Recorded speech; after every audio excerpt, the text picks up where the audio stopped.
La taza de porcelana blanca tembló apenas en mis manos.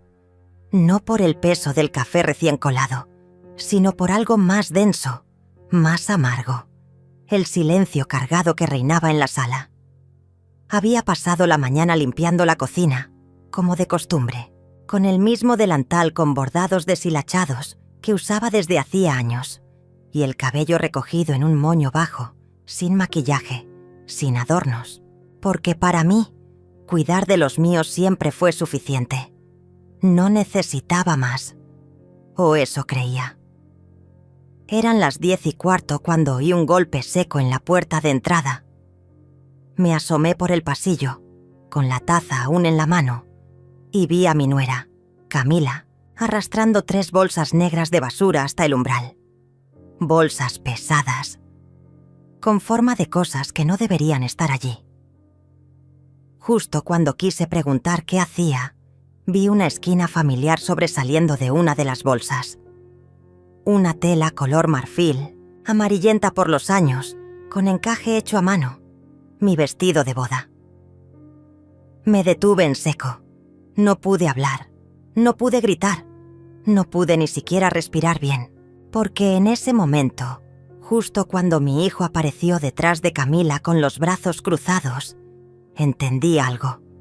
No era un error, no era una limpieza de armario equivocada, era una declaración. «Tienes 24 horas para salir de aquí, mamá», dijo Enrique sin levantar la voz, como si fuera un trámite, una decisión lógica. Camila y yo necesitamos espacio. Esta casa ahora es nuestra. El tiempo se detuvo. Camila soltó una risa breve, seca, como un portazo. Se giró hacia mí y me clavó los ojos sin pestañear. «Aquí ya no hay lugar para ti. Te estás volviendo un estorbo». Detrás de ellos, apoyada contra el marco de la puerta, estaba Sofía, la hija de ambos. Tenía 13 años. Me miraba sin decir nada, con los labios apretados y los ojos grandes, como si supiera que lo que estaba viendo no debía estar ocurriendo.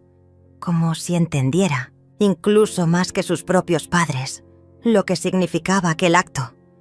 Apreté con fuerza la taza de porcelana, no por rabia, ni por orgullo, sino por dolor. Por ese tipo de dolor que no se grita, que no se muestra. El que se guarda, que se mastica con silencio y dignidad. Di media vuelta y me fui al cuarto, con pasos lentos, como si cada centímetro de aquella casa ahora me doliera. Me senté en la orilla de la cama. Las sábanas olían a lavanda, como siempre. Sobre la cómoda, el portarretrato con la única foto de mi boda seguía allí. O quizás no por mucho tiempo. Sabía que sería el próximo objetivo de la limpieza. Bajé la mirada a mis manos, temblorosas, marcadas por los años de trabajo, por la vida sin pausas, y recordé a Enrique con fiebre en pleno invierno, envuelto en una frazada mientras yo le cantaba bajito para que durmiera. Recordé las noches en que cosía hasta las 3 de la mañana, con los ojos ardiendo, para poder pagar la escuela. Recordé las veces en que me quedé sin comer para que a él no le faltara nada. El padre de Enrique había muerto joven, un accidente absurdo, y desde entonces todo había recaído sobre mis hombros. Nadie me había ayudado. Nadie me había preguntado si podía con todo. Simplemente lo hice. Y ahora, mi propio hijo. ¿Me echaba de mi casa? Pero, ¿era realmente mi casa? Sí, era mía. El apartamento había sido comprado por mí, con el dinero que acumulé durante 22 años de trabajo como auxiliar de cocina en un colegio. Cada centavo, cada ladrillo, cada centímetro de esas paredes estaban manchadas con mi sudor, pero había cometido un error. Años atrás, confiando ciegamente en Enrique, lo había incluido en algunos documentos como responsable de manutención. Él usó eso como argumento para reclamar la propiedad. Pero yo sabía que los papeles reales, los que importaban, aún estaban bajo mi nombre. En ese momento no dije nada, ni una palabra. Me limité a cerrar los ojos y dejar que la humillación fermentara dentro de mí, porque entendía que la rabia que explota se agota, pero la rabia que se contiene se transforma. Al día siguiente me desperté antes del amanecer. Me vestí con mi ropa de siempre, pantalón simple, blusa beige, un chal negro sobre los hombros. Tomé una carpeta de plástico de dentro del armario, una que Enrique jamás había visto, y salí sin hacer ruido. Caminé hasta el centro. Entré en una oficina de registros públicos y pedí una copia actualizada del título de propiedad. Confirmé lo que ya sabía. El apartamento seguía estando exclusivamente a mi nombre. Sonreí, por primera vez en días, pero no con alegría, con firmeza. Después, fui al banco.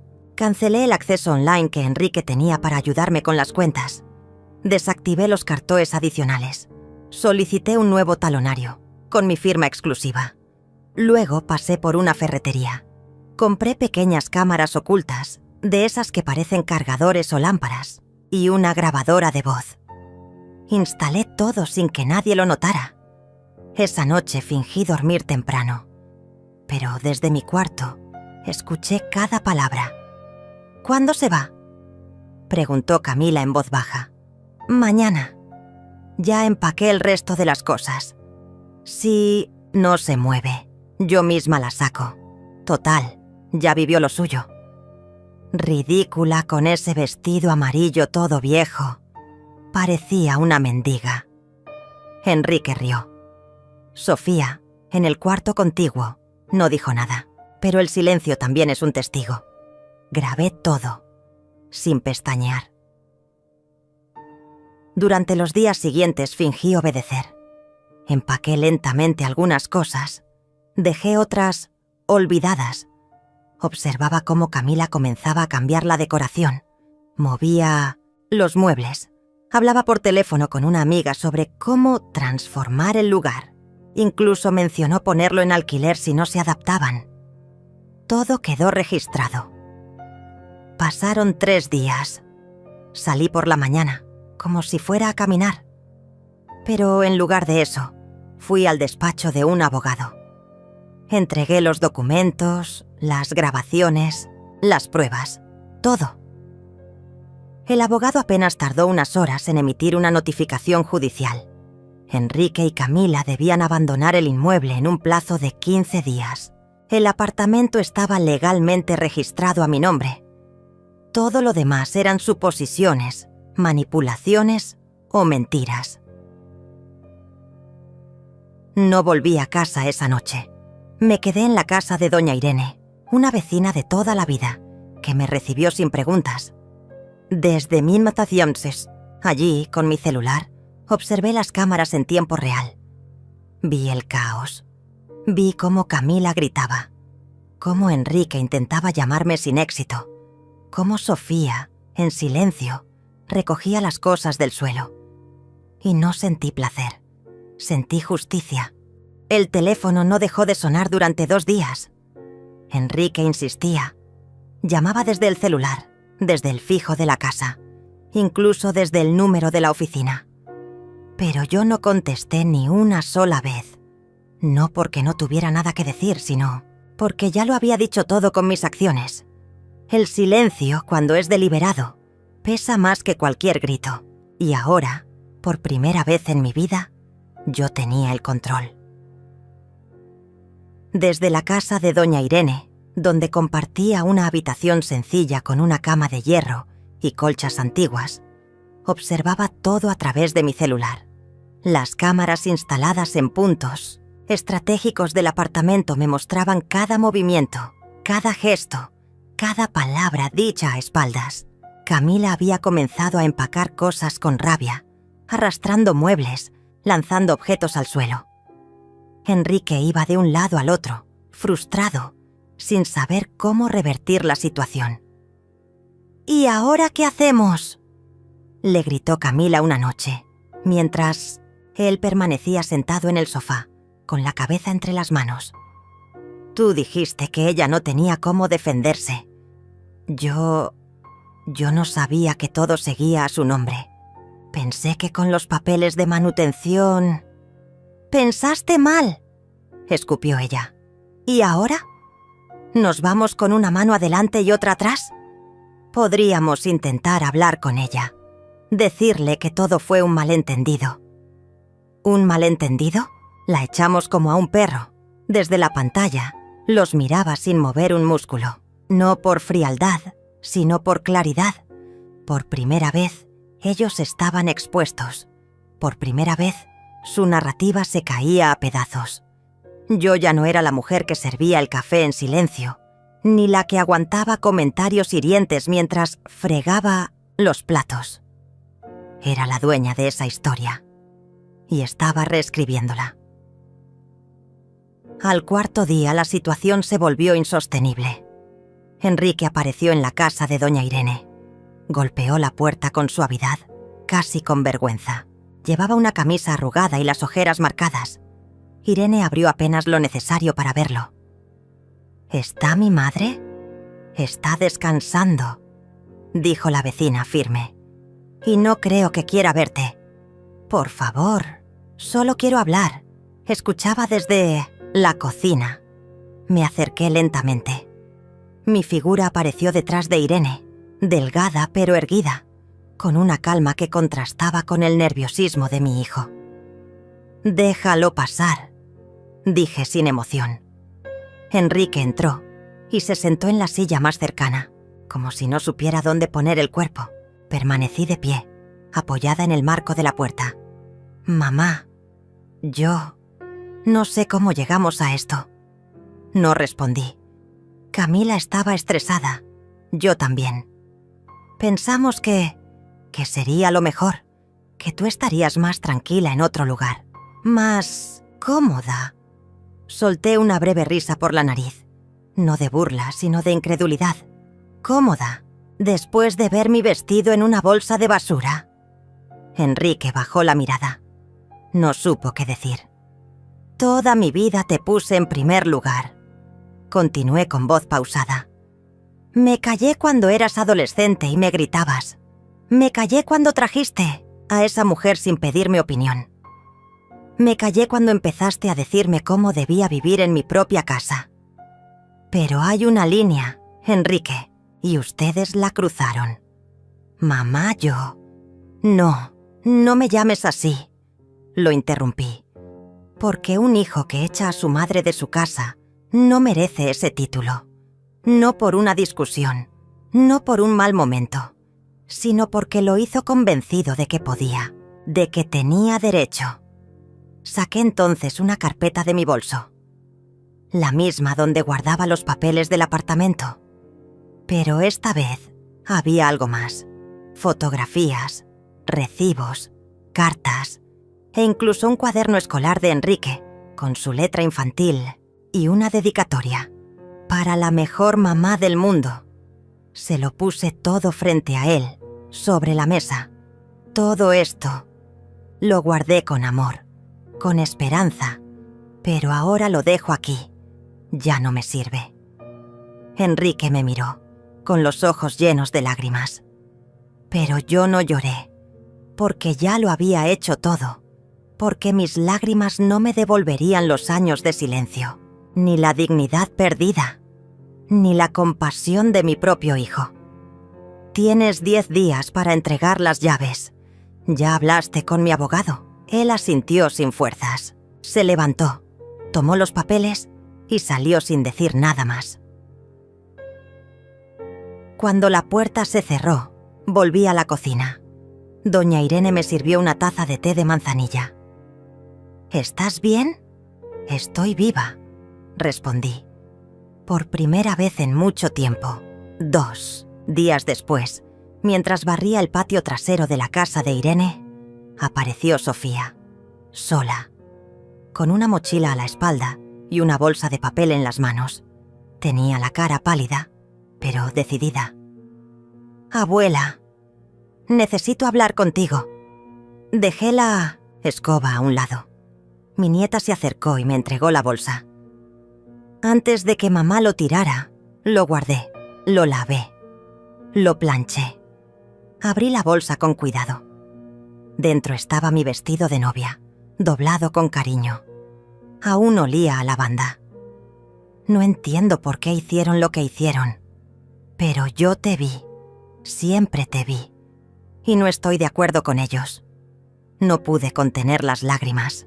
La abracé con fuerza, como si abrazara a mi propia niña interior, la que nunca fue cuidada, la que siempre se ocupó de todos, menos de sí misma.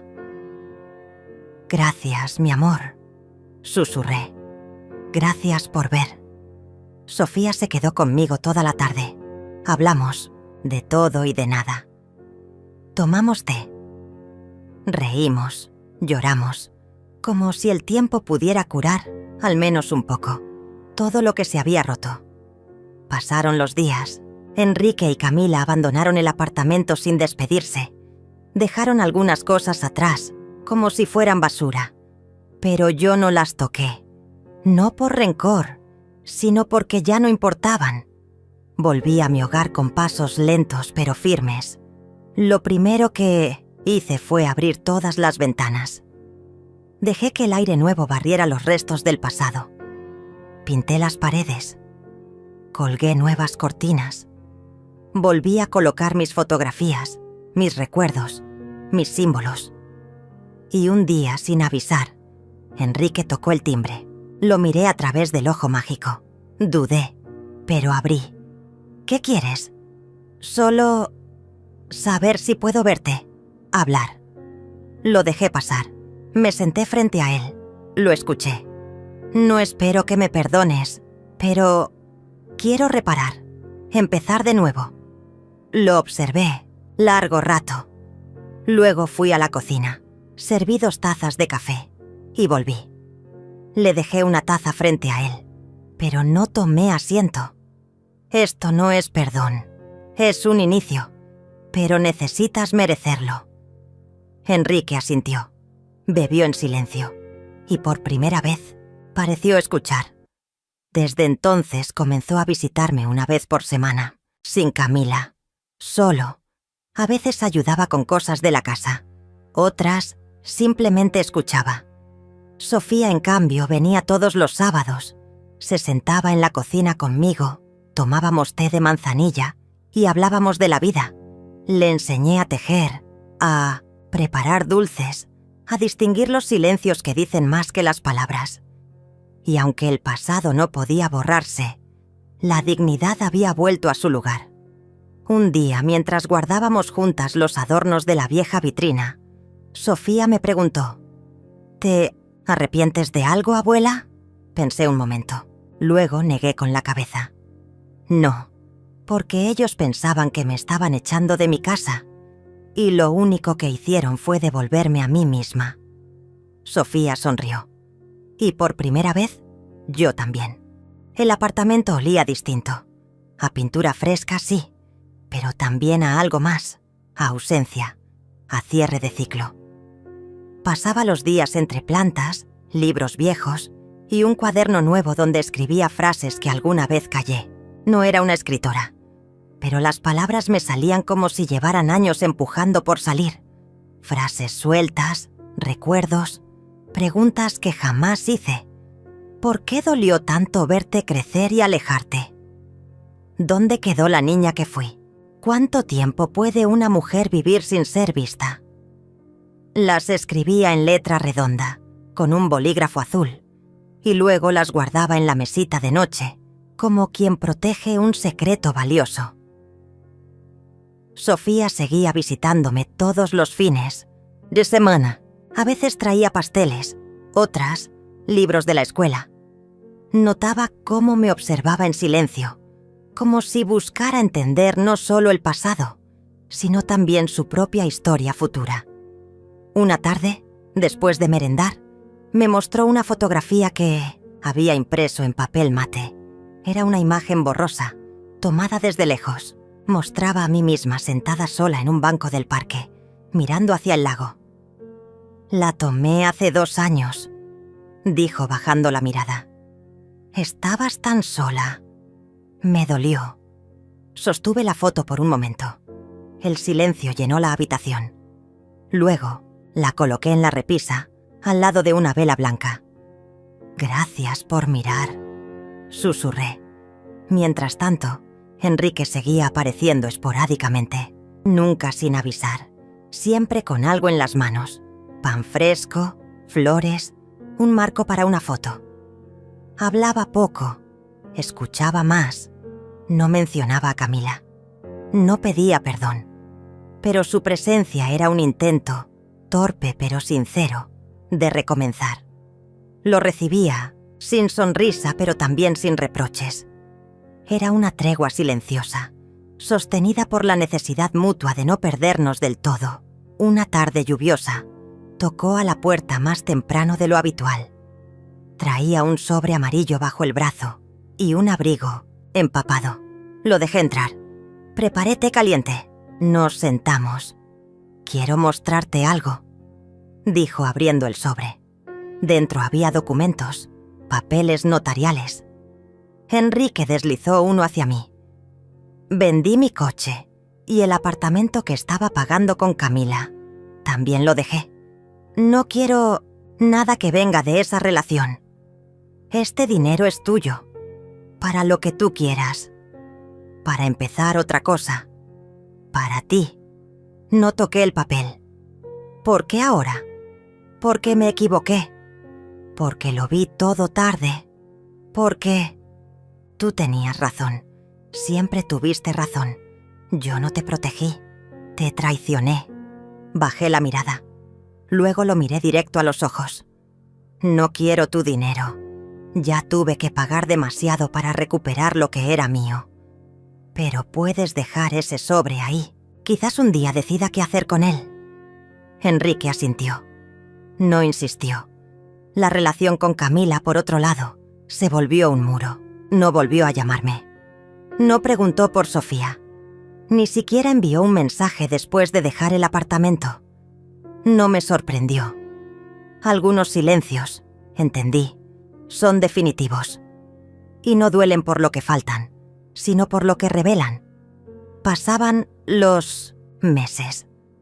Retomé cosas que había olvidado que me gustaban. Bordar pañuelos, cocinar platos que solo yo recordaba, escuchar tangos en la radio vieja del cuarto. A veces me encontraba bailando sola en la cocina. A veces lloraba de repente al ver una taza, una sombra, una canción. No era tristeza pura, era otra cosa, algo que venía de más profundo, un duelo silencioso por todo lo que fue y por todo lo que nunca pudo ser. En una de esas tardes tibias, mientras colgaba ropa en la terraza, recibí una llamada. Número desconocido. «¿Hola? ¿Marlene? Soy Clara, la vecina del edificio». «¿Te acuerdas de mí?» «Sí, claro. ¿Qué sucede?» «Creo que deberías ver esto. Hay alguien afuera de tu edificio. No se ha ido en horas. Parece... Camila». Sentí una punzada en el pecho. No de miedo, de certeza. Algo en mi intuición me decía que ese momento llegaría. Tarde o temprano. Tomé un abrigo, bajé las escaleras y caminé hasta la esquina. Y allí estaba. Camila sentada en el banco frente al edificio, con la mirada perdida. Tenía el cabello desarreglado y en las manos una bolsa de papel. «¿Viniste?», dije sin expresión. «No sabía a dónde más ir», murmuró la joven. «Todos se alejaron. Mis padres, mis amigos. Enrique ya no me habla. Tú misma construiste ese silencio». Camila bajó la cabeza, abrió la bolsa. Dentro había una caja de madera. «Esto era tuyo. Lo encontré entre mis cosas. No supe qué hacer con ella hasta ahora». Tomé la caja. La reconocí al instante. Era la cajita donde guardaba los dientes de leche de Enrique, pequeñas fotos, cartas de infancia. Había desaparecido hace años. Pensé que la había perdido en una mudanza. «No vine a pedirte perdón», dijo Camila casi en un susurro. «Sé que no tengo derecho, pero Necesitaba que supieras que lo entendí. Tarde. Pero lo entendí. La miré. No vi a la mujer soberbia que una vez me humilló. Vi a una niña asustada, herida, buscando redención. Pero aún así, no dije nada, solo asentí y me di la vuelta. ¿Puedes decirle a Sofía que la amo? Me detuve. No me giré. Solo respondí. Ella decide a quién amar y a quién mirar. Y seguí caminando. Esa noche saqué la cajita de madera y la coloqué sobre la mesa del comedor. La abrí con cuidado. Dentro estaban las pruebas de que había sido una buena madre. Una madre presente, aunque nadie lo reconociera. Y por primera vez no sentí necesidad de justificar nada. Sabía quién era. Pasaron las semanas. Sofía comenzó a escribir un trabajo escolar sobre las mujeres que cambian la historia en silencio. Usó a su abuela como ejemplo. Me pidió permiso para grabarme. Accedí con una sonrisa tímida. Nos sentamos frente a una cámara pequeña y allí, por primera vez, hablé para alguien más. Me llamo Marlene, tengo 62 años y sobreviví a mi propia familia. Pero no con gritos, no con odio.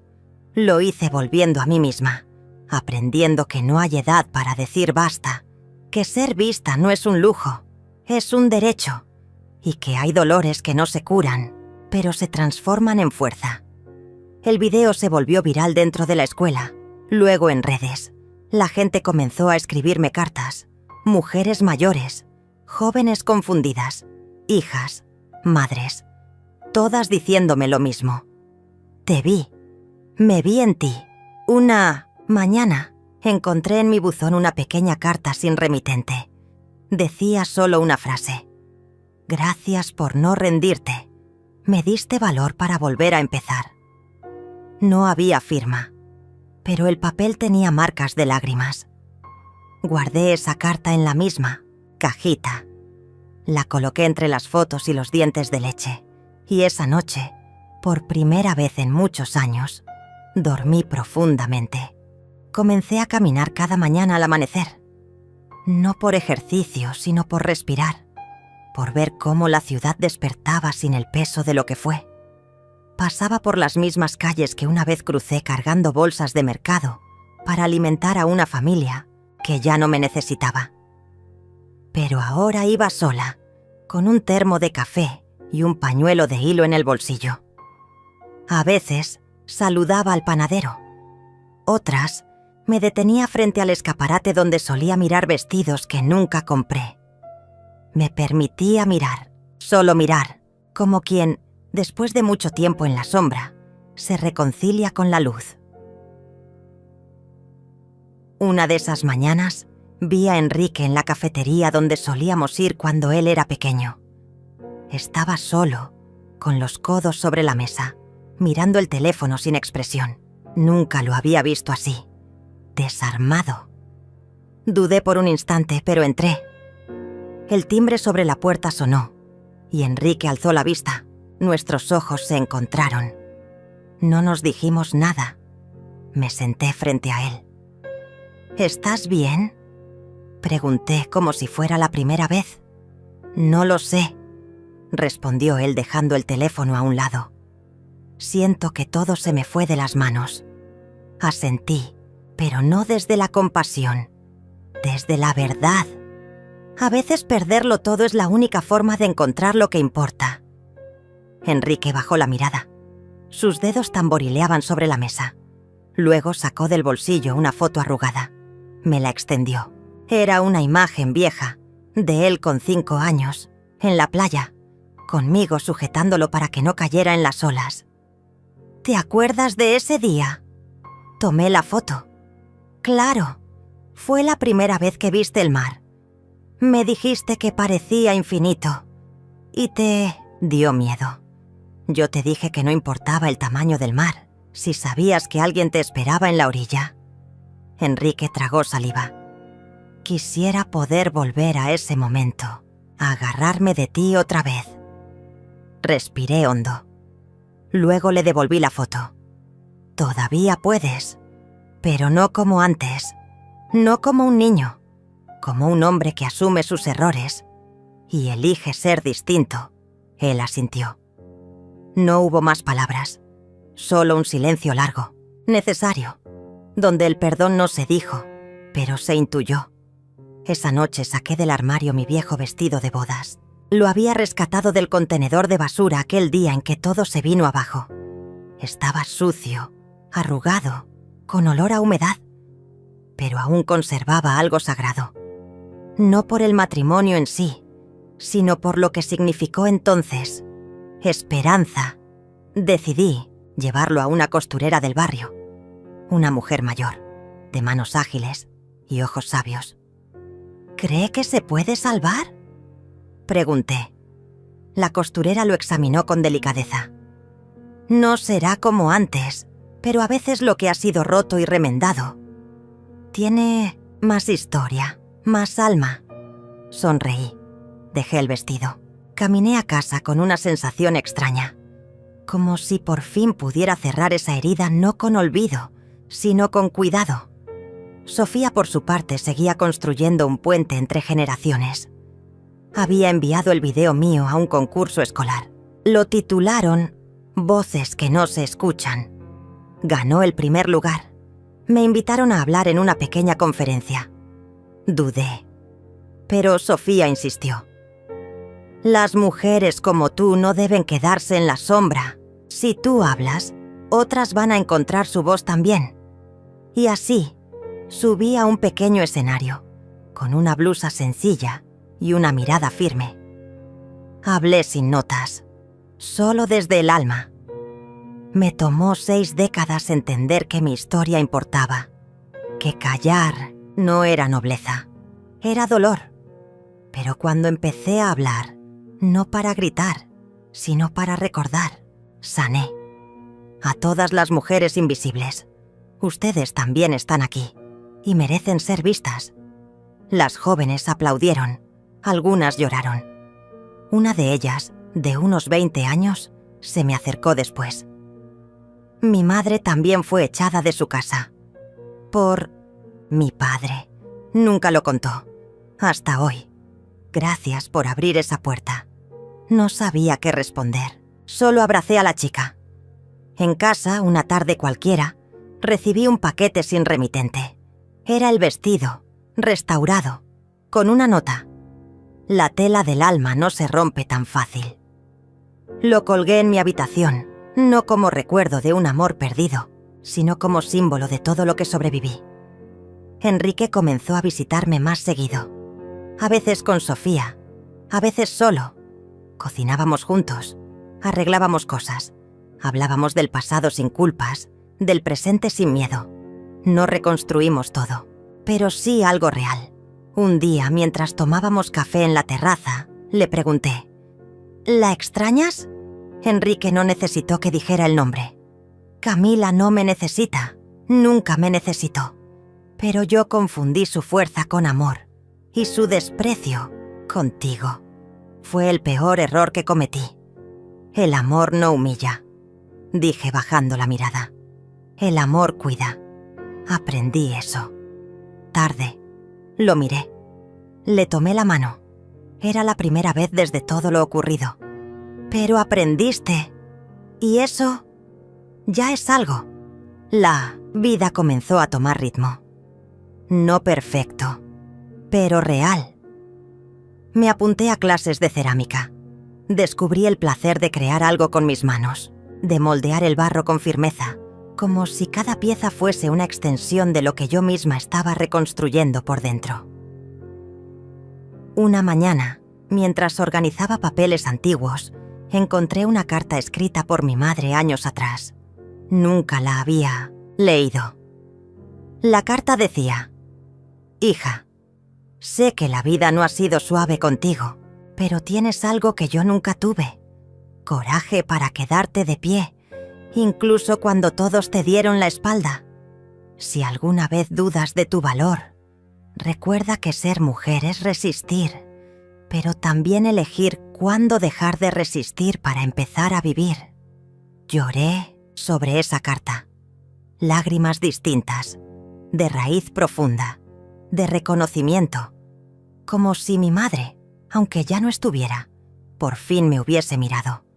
Esa noche, en mi terraza, encendí una vela por cada mujer de mi vida, por mi madre, por mí misma, por Sofía, por todas las que callaron demasiado tiempo. Y cuando el viento apagó una de las llamas, no me asusté. La volví a encender. Un mes después, Camila regresó. No anunció su llegada. Simplemente apareció en la antigua entrada del edificio, con unas gafas oscuras, el rostro cansado y una maleta pequeña. Fue Sofía quien abrió la puerta. No se sorprendió al verla, solo me miró, en silencio, y dijo: «Mi abuela no está, pero puedes esperarla, si tienes algo que decirle». Entré. La casa ya no olía igual. Ya no había rastros de mi estilo ni de mi voz dominante. Todo tenía un aire distinto, tibio, ordenado, lleno de calma. Me senté en el sofá donde había dado tantas órdenes antes. Miré a mi alrededor. El silencio me incomodó. «¿Y tú?», le pregunté a Sofía. «¿Estás bien aquí?». Asintió sin mirarme directamente. «Estoy mejor que nunca. Es la primera vez que vivo en una casa donde me escuchan». Me removí en el asiento. «Tu padre dice que te ha costado adaptarte». «Papá dice muchas cosas», interrumpió Sofía, «pero ahora, por fin, también escucha». Hubo una pausa larga. Me quité las gafas. Tenía los ojos hinchados, cansados. «No vine a pelear», dije bajando la voz. «Vine porque lo perdí todo. El apartamento, el trabajo. Y ahora, tu padre se fue de casa hace 2 semanas». Me observó con calma. No había odio en su mirada, solo distancia. A veces uno tiene que perder lo que no merece para entender lo que nunca valoró. Apreté la mandíbula. Mis dedos jugaron nerviosos con la hebilla del bolso. «Sé que no me crees, pero no todo fue como pareció». Sofía se levantó. Fue hasta la estantería y sacó una caja pequeña. La abrió frente a mí. Dentro estaban algunos objetos que habían sido rescatados de la basura. La cuchara de plata que Marlene usaba para cocinar, un portarretratos con la foto de su boda, un pañuelo bordado a mano. «Esto también lo tiraste», dijo Sofía. «No son solo cosas, son pedazos de historia, de alguien que te abrió las puertas y tú cerraste las tuyas». Tragué saliva. Me quedé en silencio por un largo rato. Luego, por primera vez, mi voz se quebró. «No sé cómo pedir perdón. Tal vez no deberías pedirlo ahora», respondió Sofía. «Solo empezar por mirar a los ojos y no mentir más». En ese momento, Marlene entró. Se detuvo en el umbral al verme. No se sorprendió, solo dejó su bolso en la silla y caminó hasta la sala con calma. «¿Vienes por el resto de tus cosas?», negué con la cabeza. «Vengo, porque ya no tengo a dónde ir». Ella se mantuvo erguida. Su voz fue firme. «Eso no te convierte en víctima, solo en consecuencia». Bajé la mirada. Sé que no merezco nada, pero no sabía a quién más acudir. «¿Y por qué crees que yo todavía debería darte algo?». No respondí. Las palabras no alcanzaban. El silencio lo dijo todo. «No busco venganza», dijo, «pero tampoco olvido. No soy la mujer que echaste de su casa. Esa ya no existe». Intenté decir algo, pero ella levantó una mano, pidiendo silencio. «Hay un cuarto de huéspedes. Puedes quedarte 3 días. Luego, decidirás a dónde vas». Asentí, sin orgullo. Sofía me miró una última vez antes de irse a su habitación. Al cerrar la puerta, escuché cómo mi madre suspiraba profundo. No era compasión. Era una especie de justicia que no necesitaba castigo, solo verdad. Durante esos 3 días intenté ayudar en casa. Lavaba platos, ordenaba cosas, incluso cociné una vez. Marlene no me detenía, pero tampoco me elogiaba. El ambiente era cordial, pero frío, como una tregua temporal. Una tarde la encontré en la terraza, regando las plantas. «Quisiera preguntarte algo», dije sin rodeos. Me miró de reojo. «Pregunta, ¿cómo hiciste para resistir tanto tiempo? Yo no habría aguantado ni la mitad». Dejó de regar. Apoyó la regadera y se sentó. No resistí. Me fui muriendo por dentro. Pero hay una cosa que nadie te enseña. Llega un día en que ya no puedes fingir. Ese día empiezas a vivir. Bajé la cabeza. Fui cruel, lo sé.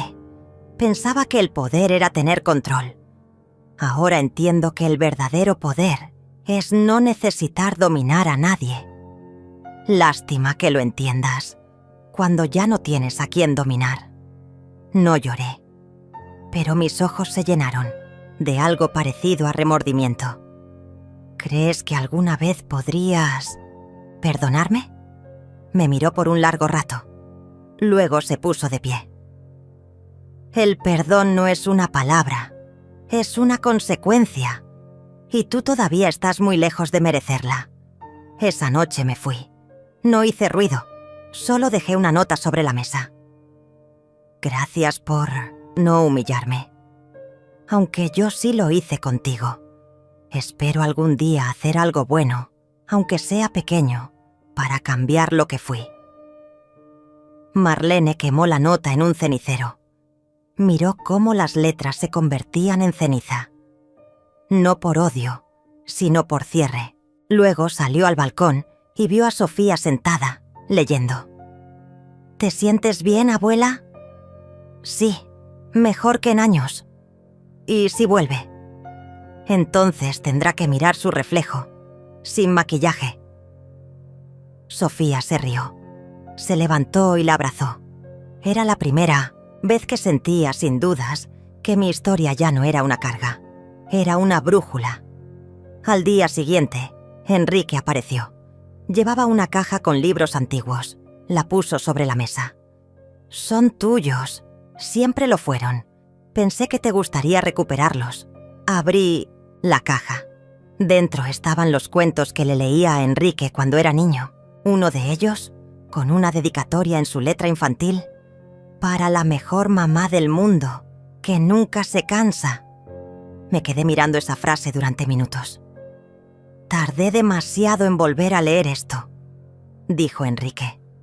Cerré el libro y lo coloqué a un lado. «Pero lo leíste. Y eso cambia todo». Enrique se sentó frente a mí. «Estoy intentando reconstruirme. No como hijo perfecto, como alguien que quiere hacer las cosas bien. Empieza por no mentirte a ti mismo. Después, todo lo demás se acomoda». Esa noche comimos juntos los 3. Reímos por primera vez en mucho tiempo. Miré a Sofía y luego a Enrique. No todo estaba sanado, pero sí vivo. Y eso era suficiente. Cuando se fue la luz, encendí una vela y coloqué la tetera sobre la estufa. Preparé el té como lo hacía mi madre, con canela y clavo. El aroma llenó la casa. ¿Sabes por qué el té calma?, le pregunté a Sofía. ¿Por qué? Porque necesita tiempo. No puedes apurarlo. Como el alma. Y bebimos juntas, en silencio, en paz. Pasaron algunas semanas desde la última visita de Camila. La casa se había estabilizado. No en el sentido de que todo estaba perfecto, sino porque cada objeto, cada silencio, tenía ahora un lugar justo. Las rutinas eran simples, casi rituales. El desayuno con pan caliente, las plantas regadas al amanecer, el té a media tarde. Sofía estudiaba en la sala y yo escribía en una libreta antigua donde iba registrando cosas que recordaba, sueños que tenía, pensamientos que nunca me había permitido poner en papel. Una tarde cualquiera, mientras colgaba ropa en el patio, sonó el timbre. Sofía fue a abrir, pero al ver por la mirilla, no lo hizo. «Es papá», dijo volviendo sobre sus pasos. No me inmuté. Terminé de colgar la última prenda, ajusté una pinza de madera y caminé hasta la puerta. La abrí con calma. Enrique estaba allí, solo. Traía el rostro cansado, barba de varios días, una chaqueta con olor a cigarro y desesperanza. «¿Puedo pasar?» «Claro, mientras no vengas con mentiras». Entró. Caminó despacio hasta el comedor. Se sentó, pero no dijo nada. Me mantuve de pie. «Camila está en una clínica», dijo finalmente. «Intentó quitarse la vida». No respondí de inmediato. El silencio se volvió espeso. «¿Y qué esperas que haga con eso?» «No lo sé, pero creí que deberías saberlo». «¿Por qué? ¿Para que sienta culpa?» Enrique negó con la cabeza. «Porque tú también fuiste parte de esta historia. Porque, te guste o no, todos estamos hechos con pedazos de los otros». Me senté frente a él. Lo observé con esa mirada de mujer que ya ha vivido suficientes inviernos como para no dejarse engañar por el drama. Camila eligió cada palabra con la que me humilló, cada decisión con la que me sacó de mi casa. Y tú la dejaste hacer. Entonces dime, ¿en qué parte de esta historia tengo yo responsabilidad? Enrique bajó la mirada. En ninguna. Pero también en todas. Porque si tú hubieras gritado cuando debías, tal vez yo habría aprendido a escuchar antes. Cerré los ojos por un segundo. Inspiré hondo. Había algo cierto en esas palabras. Doloroso, pero cierto. ¿Y tú?, dije. ¿Estás bien? No sé lo que eso significa, respondió. Pero estoy despierto, y eso ya es mucho más de lo que estuve por años. En ese momento, Sofía apareció en la puerta del comedor. ¿Van a seguir hablando como si yo no existiera? Ambos la miramos. Porque yo también estuve ahí. También fui arrastrada por sus decisiones. Y tengo cosas que decir. Se sentó junto a nosotros. Su voz era clara, directa. Durante años, pensé que crecer era volverse como ustedes. Adultos, ocupados, llenos de excusas. Pero ahora veo que crecer es decidir no repetir. La observé con un nudo en la garganta. Yo te veía llorar en mi asientos. Silencio, abuela, continuó. Te escuchaba en las noches, hablando sola en la cocina, y entendí que el dolor más grande no es el que grita, sino el que se calla. Por eso estoy aquí, para no callarme más. Enrique intentó hablar, pero Sofía lo detuvo con la mano. Papá, yo te quería como a un héroe, pero un día dejaste de luchar, te volviste cómplice. ¿Sabes qué duele más que el golpe? La indiferencia, él no encontró palabras, solo lágrimas. Lo miré, sin juicio, solo con una compasión vieja, dura, que no necesita abrazo, pero tampoco guarda rencor.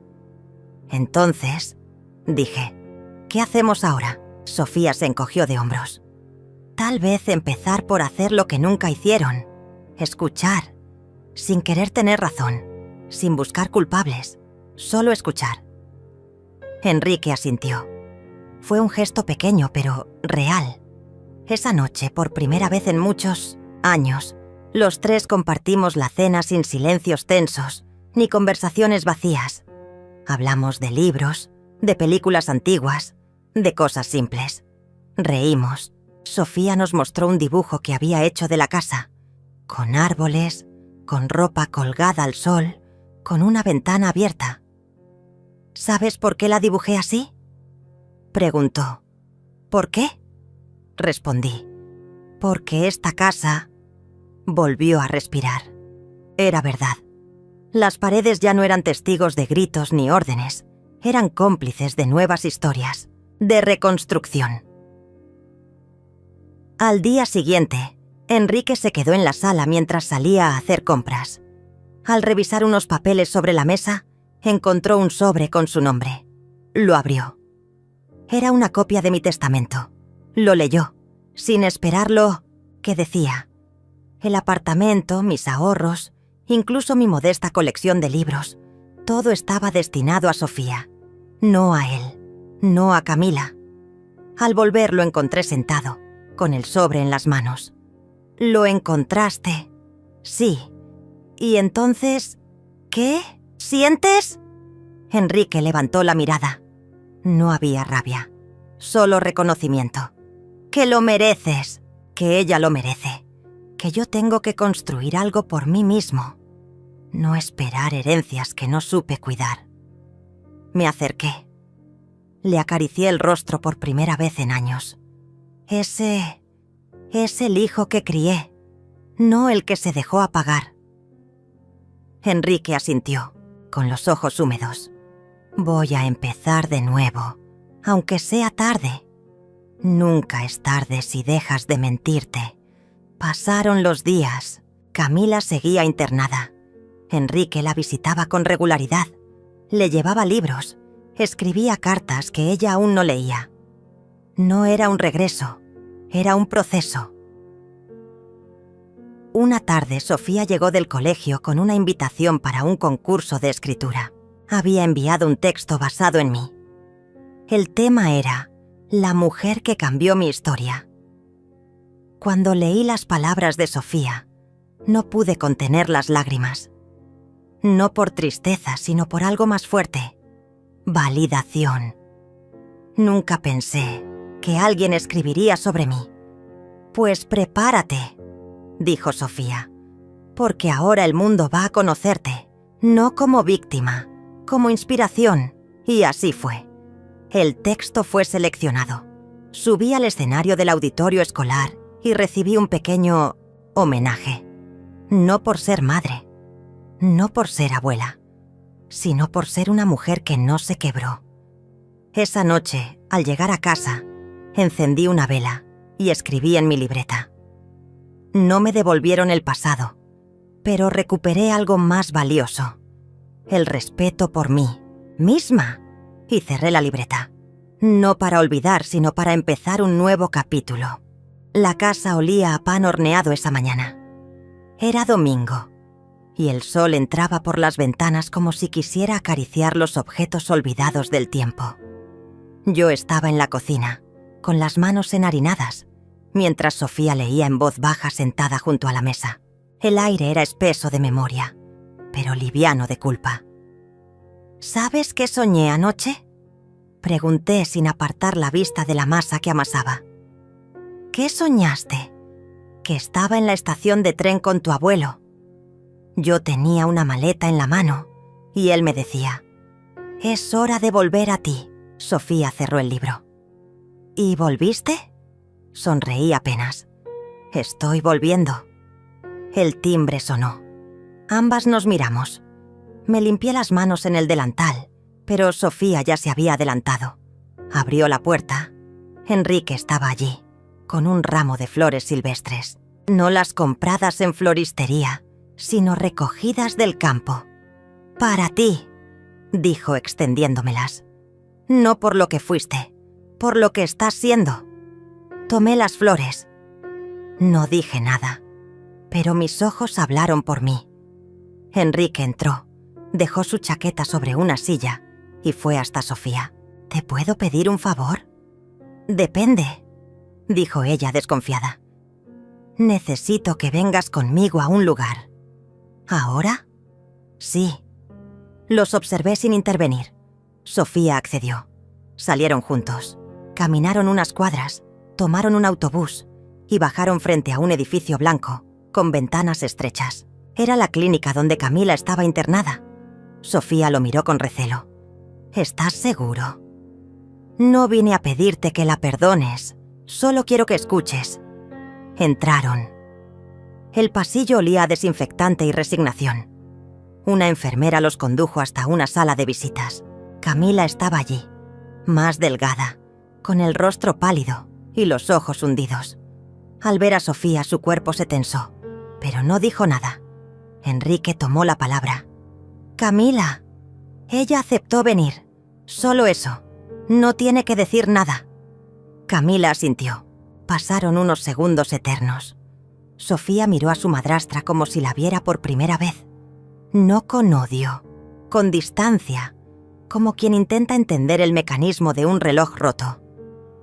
«No estoy aquí por ti», dijo. «Estoy aquí por mí, porque no quiero cargar más con un odio que no me pertenece». Camila bajó la mirada. «Lo sé. No vine a pedir disculpas. No todavía. Solo. Quiero que sepas que en todo este tiempo, lo único que pensé fue en esa tarde, cuando rompí las fotos de mi abuela, cuando me reí». «¿Y lo hiciste?», interrumpió Sofía. «Te reíste, como si fuera un juego». Camila asintió. «Era miedo. Miedo de no tener lugar, de ser solo una más en tu vida, en la de Enrique, y quise borrarme a mí para sentir que pertenecía. Y lo lograste, por un tiempo, pero ahora ya no». Camila dejó caer una lágrima. «Sofía, si alguna vez quieres entender más, si algún día quieres preguntarme cosas, estaré aquí. No para limpiar lo que hice, solo para no esconderlo más». Sofía no respondió. Se levantó, miró a su padre. «No la odio, pero no puedo confiar. Y eso no se cambia con palabras». Enrique asintió. Salieron juntos. En el trayecto de regreso, ninguno habló. Pero algo en el silencio era diferente. Menos tenso, más maduro. Esa noche, al volver, Sofía me contó todo. La escuché sin interrumpir. «Hiciste bien», dije al final. «A veces, la justicia no es castigar. Es no permitir que el daño crezca en nosotros». Pasaron las semanas. Enrique se mudó a un pequeño departamento cerca del mar. Empezó a trabajar en una cooperativa de pescadores. No era glamoroso, pero era suyo. Por mi parte, recibí una invitación del Centro Cultural del barrio. Querían que diera una charla sobre resiliencia femenina. Dudé en aceptarla. No me consideraba una experta en nada. Pero Sofía me convenció. «Tu vida es la charla», me dijo. «Solo tienes que contarla». El día del evento, el salón estaba lleno. Mujeres mayores, jóvenes, incluso algunos hombres. Subí al pequeño escenario con un cuaderno en la mano. Lo abrí, pero no leí. Miré al público y comencé. Fui invisible por mucho tiempo. No porque nadie me mirara, sino porque yo no sabía cómo mostrarme. Viví para otros. Crié, cuidé, cedí.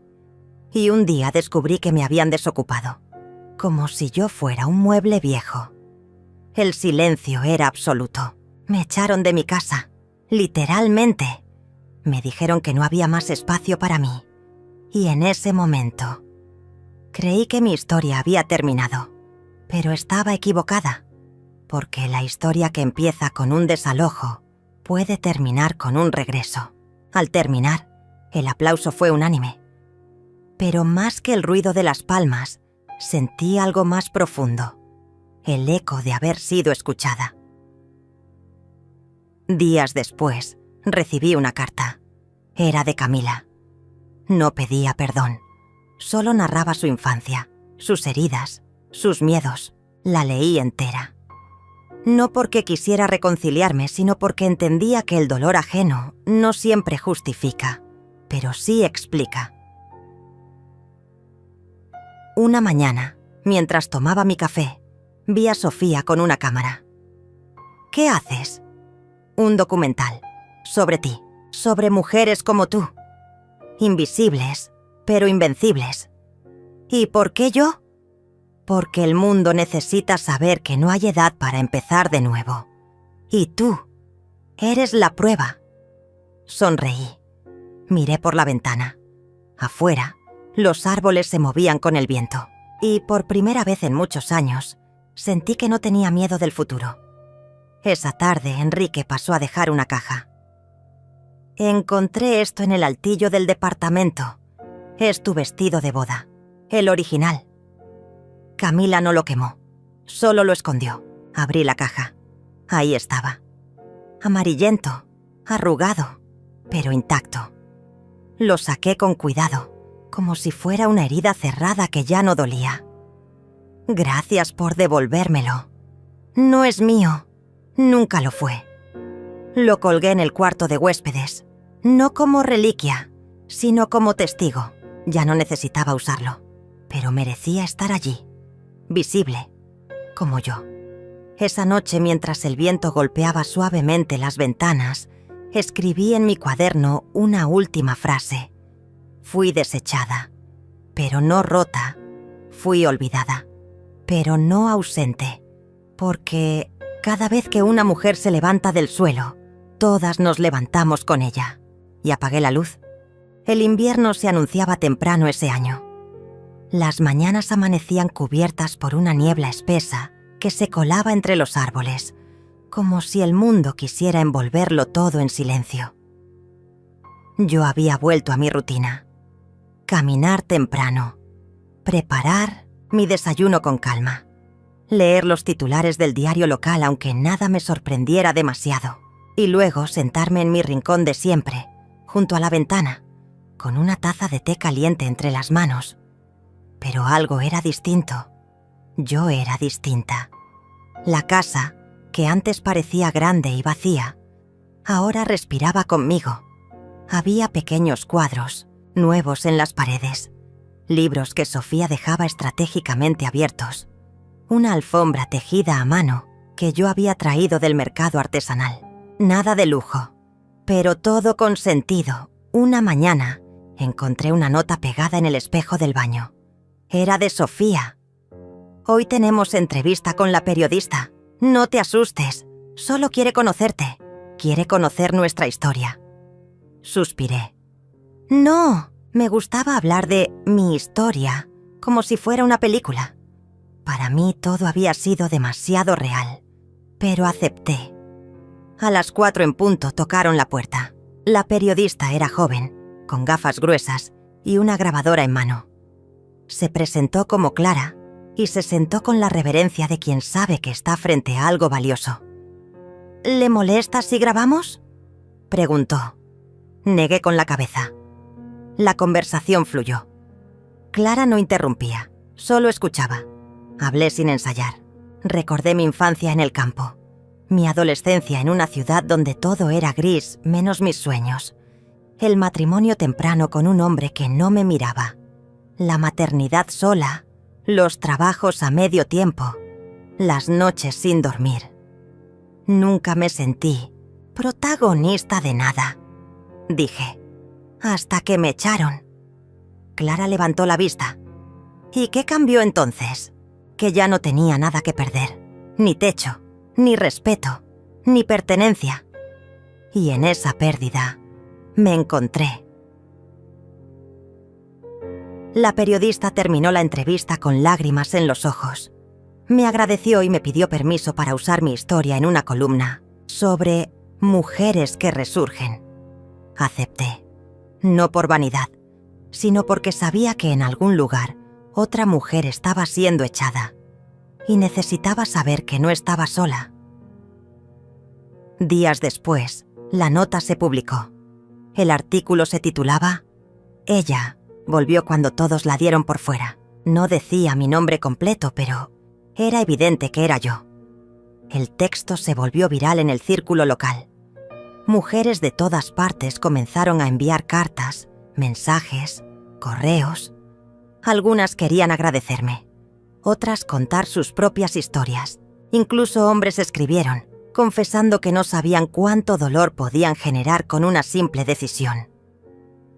Comencé a reunirme con algunas de esas mujeres, en cafeterías, en parques, en salas comunitarias, no como terapeuta, no como guía, como igual. Sofía me acompañaba a veces, grababa fragmentos, tomaba notas. Estábamos armando algo juntas, aunque ninguna lo decía en voz alta. Es como si cada una de ellas fuera una parte tuya, me dijo Sofía una noche. Como si, al escucharlas, te escucharas a ti en versiones distintas. Quizás es eso lo que más cura. respondí. Saber que no estamos solas ni en la caída ni en el levantarse. Mientras tanto, Enrique seguía su proceso. Visitaba a Camila cada semana. Llevaba libros, flores, frutas. No hablaban mucho, pero la presencia era constante. Un día Camila le entregó una caja. Dentro había cartas. Cartas que yo había escrito a Enrique en los primeros años de casados.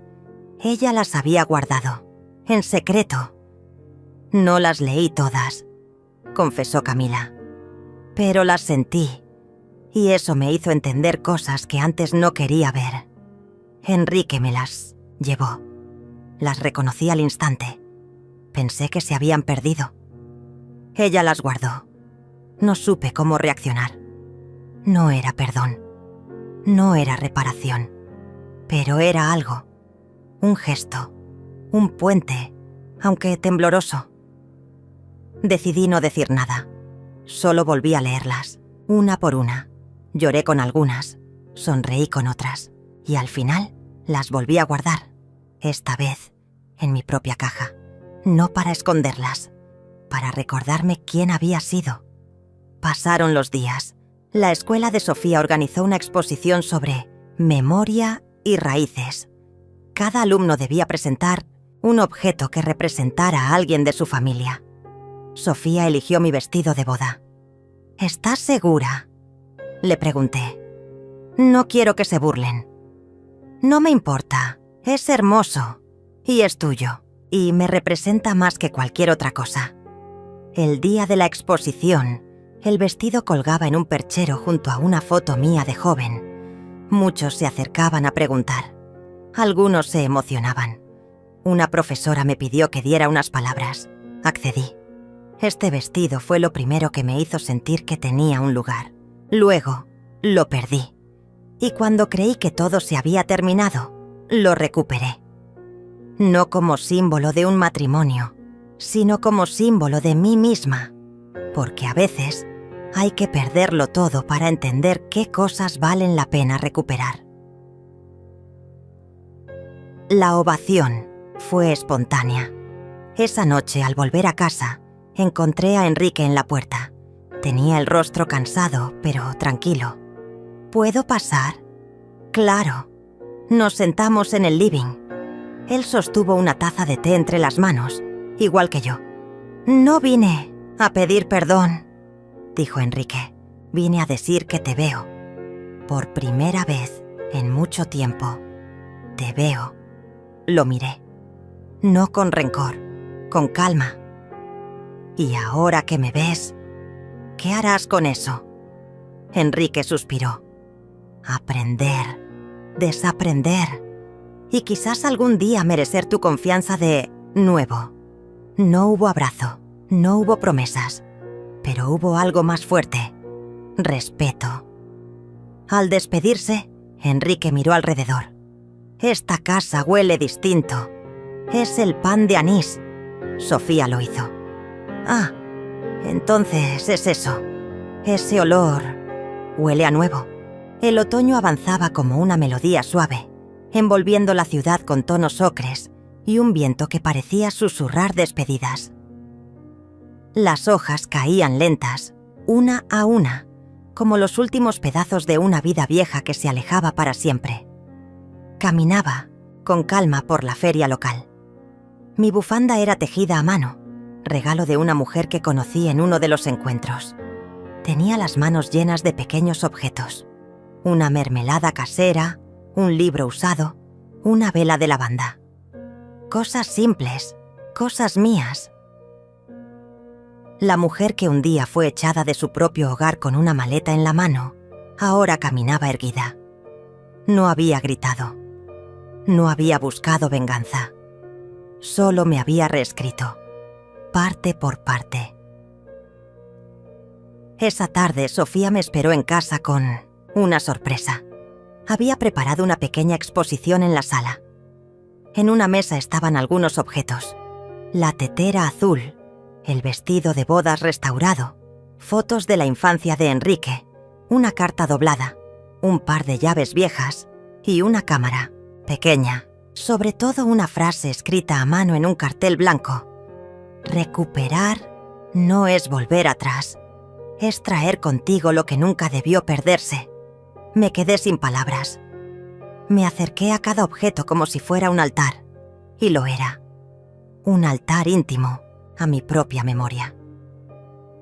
¿Por qué hiciste esto?, pregunté con voz baja. Porque quiero que el mundo vea lo que yo veo, respondió Sofía. Porque ya es hora de que todos sepan quién eres. Esa noche decidí dar un paso más. Había evitado ciertas cosas, algunas por dolor, otras por miedo, pero ya no era aquella mujer invisible. Me senté frente a mi computadora y comencé a escribir una carta. No a Enrique, ni a Camila. Era una carta a mí misma. Querida Marlene, te escribo desde el futuro. Un futuro que parecía imposible hace unos meses. Un futuro en el que vuelves a tener nombre, casa, voz. Un futuro donde ya no te conformas con las sobras emocionales, ni aceptas la culpa como herencia. Te has ganado cada espacio con silencio, con dignidad, con verdad. Y aunque sigan habiendo días grises, ya no te escondes. Caminas, respiras y sobre todo, existes. Con amor, Marlene.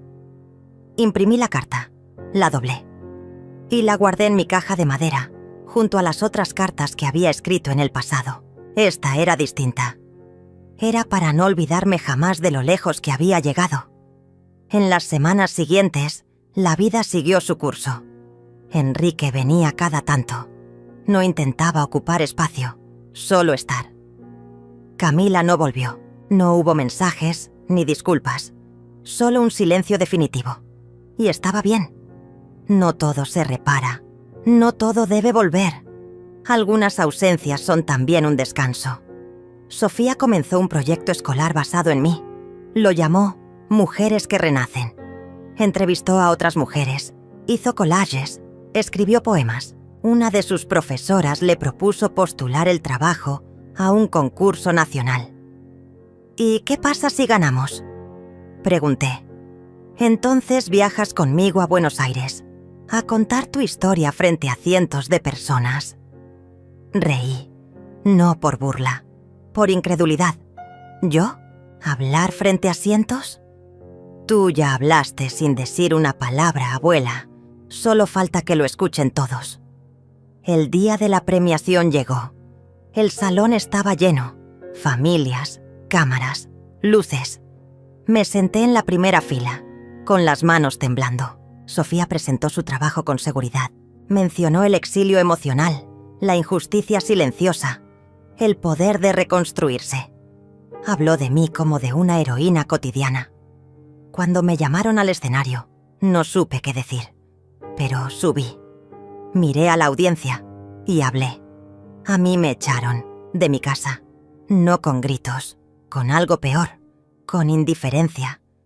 Me dijeron que ya no había espacio para mí, y por mucho tiempo creí que eso era verdad, que ser mujer, madre, esposa, significaba desaparecer cuando ya no servías. Pero aprendí algo. Aprendí que el espacio que merecemos no se pide, se habita, se construye, se defiende, y que el silencio también es un lenguaje, uno que, bien usado, puede cambiarlo todo. Hubo aplausos, lágrimas, silencio. Luego, más aplausos. En el viaje de regreso me quedé dormida en el tren. Sofía apoyó la cabeza en mi hombro. Y en ese momento, todo tuvo sentido. Al llegar encontré un sobre en la puerta de casa. Era de Enrique. Dentro había una fotografía. Era antigua, de nosotros tres. Yo, Enrique pequeño y mi esposo. Atrás, una nota. Sé que no puedo cambiar el pasado, pero sí puedo asegurarme de que tu historia no vuelva a repetirse. Gracias por enseñarme a ver. No había firma. No hacía falta. Pasaron los meses. Comencé a dar charlas en centros comunitarios. No como conferencista, como testigo. Mujeres de todas las edades me escuchaban. Algunas llegaban con miedo, otras con rabia, pero todas salían con algo, una semilla, de fuerza, de dignidad, de verdad. Un día, mientras regaba mis plantas, una vecina se acercó. ¿Es verdad que tu hijo te echó? La miré sin rencor. Es verdad, pero también es verdad que me reencontré, y eso vale más que cualquier puerta cerrada. La vecina asintió, y por primera vez no hubo lástima en su mirada, solo respeto. Esa noche Sofía me pidió que le enseñara a tejer. ¿Para qué?, pregunté. Para hacer mi propio vestido, uno que diga quién soy, como tú hiciste con el tuyo, y tejimos juntas, hilo a hilo, como tejimos nuestra historia, con paciencia, con amor, con memoria. Ya no era una mujer que fue echada, era una mujer que volvió. Y en mi regreso, abrí camino para muchas otras. Caminaba por la ciudad con paso firme. En la plaza, me saludaban. En la panadería, me guardaban mi pan favorito. En la escuela, era la abuela de Sofía, la que contó su historia en Buenos Aires. Ya no era invisible, y aunque nunca busqué revancha, la justicia llegó. No en forma de castigo, sino en forma de respeto, de presencia, de mirada sostenida. La última escena fue simple. Yo, sentada en mi sillón favorito, con una taza de té humeante, viendo a Sofía escribir en su cuaderno. El vestido de boda colgaba detrás, como testigo mudo de todo lo vivido. La cámara se alejaba lentamente, y en la voz en off, mi pensamiento final. No quise volver para reclamar nada. Volví para ocupar el lugar que siempre fue mío. Y hoy, al fin, entiendo que pertenecer no es ser aceptada, es no pedir permiso para ser quien eres. Fade out, silencio, y luego, esperanza.